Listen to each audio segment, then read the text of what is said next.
reading At the Dark End of the Street, Black Women, Rape and Resistance, A New History of the Civil Rights Movement from Rosa Parks to the Rise of Black Power by McGuire.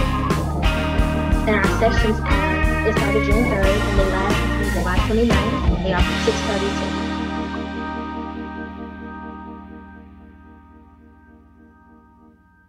to 19 and 22. I'll read it with one eye. Okay. So the epilogue, we all lived in fear for years. Reese Taylor turned 89 on December 31st, 2008. McGuire met her and her family on the inauguration day of the first black president. They met in Abbeville, Alabama, where her family has stayed nearly side by side with her assailants for decades. Those country roads and old homes surrounding Abbeville will always be crime scenes. There has been no resolution or reconciliation or justice. The violence resonates through generations. Not surprisingly, most whites denied it ever happened, while blacks remembered it well. Reese's father had counseled his sons to be cool at the time, said one of Reese's nephews. Black men were lynched. They held back because if they got lynched, they couldn't protect the family. If you dead, you can't protect anyone. Daddy wasn't scared, but he couldn't do what he wanted to do because he had no money, no transportation, didn't have an education. It handicapped him. It affected him emotionally. The brutal rape of Reese Taylor in 1944 and the sexual exploitation of thousands of other black women in the United States before and after the Civil War is a central part of our history that has been grossly understated and unacknowledged for far too long. Though it may seem unnecessary, even lurid, to examine the details of sexual violence, it is crucial that we hear the testimonies of black women offered at the time. Until we come to terms with our history, even its most shameful secrets and their legacies, we can neither really understand the past nor appreciate the present. McGuire devotes very little space in this book to discussing the impact of rape on victims and those who love them, so I was happy to see her at least mention these issues in the epilogue. Her raw account made this a difficult book to read, even for black people. What would it take to help people confront the past when it holds memories we find painful or shameful?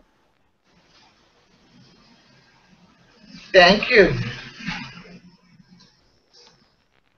And I have a bonus question that you can answer in the alternate if you prefer. The bonus question is, what was wrong with Alligood going up on that child with an ice pick in his hand? First of all, can you repeat that? Can you repeat that again? Randie, give him the question. She said, what was wrong with Alligood for having an ice pick, for using an ice pick on Joanne? That is the most random weapon I have ever heard of. He had to go look for that. He had to go look for ice pick. He had to, because that's crazy. I mean, I don't know. I mean, he had a death wish. It's a good idea, I can tell you that. You know, it made Joanne, me think, yes. Have y'all ever heard of the Lovely Bones?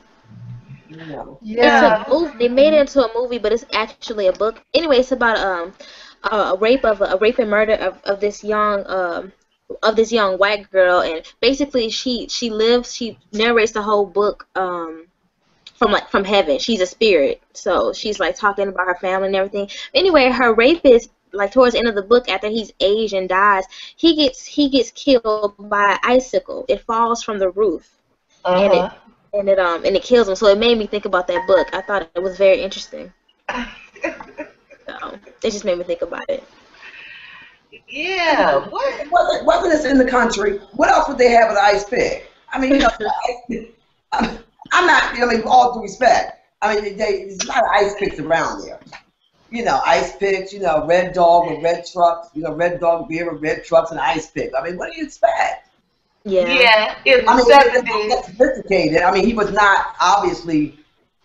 You know, I mean, some of these very remote places, backwoods in the southern states. I mean, you know, ice pick would be the weapon of choice.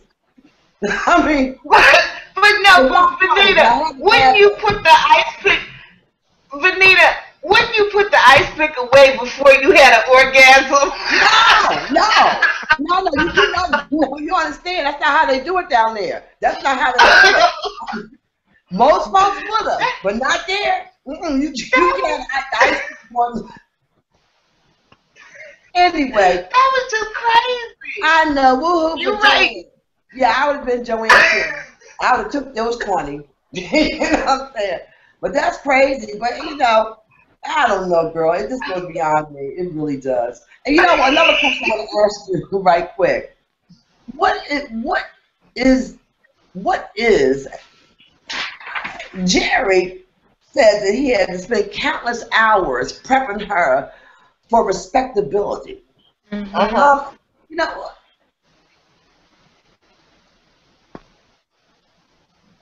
well, she was hard. Well, she was hard, but if you're hard, you're hard.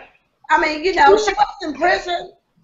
She did have a and she has a right to be hostile. I know. Right. But as they said, if she had come out during the trial and said, yeah, I killed the bastard and I'm glad I did, you know. Yeah. But I think that's so crazy that people don't expect people to be, you know what I mean? Like that. I think it's so unfair. It's so unhuman to tell me to go out there and talk to a prosecutor that's gonna batter me for 3 hours and say that I wanted it, that I seduced this rapist, and for you to train me to not get mad. That's crazy. Or say it nicely, you know. Right. I turned around, and he had this elegant ice pick in his hand, and it was coming down slow. I mean, I'm not, you know, that's why, Michelle, I wouldn't have made it. I wouldn't have made it, Michelle. I wouldn't have made it. Wouldn't have made it. I wouldn't have made it. Wouldn't have made it. Wouldn't have made it. And I have to give her credit. I do have to give her credit to be able to keep the composure. Because I'd have been crazy out there, and I'd have been strung up somewhere, hung up or something. You know, I just don't have that in me. But that's why I'm here today. And thank God it wasn't my name. It wasn't me. I'd be dead. When you get a story behind me. Dead Venita. Why are you laughing? All right. No, but I mean, it's that, you know. But the whole respectability thing bothers me anyway, because I listen to my grandmother, who was born and raised in Chapel Hill, North Carolina. As a matter of fact, my family, my great grandmother was one of the founders of, and her parents of Chapel Hill. She was the Cherokee Indian. And, you know, down south, it amazes me.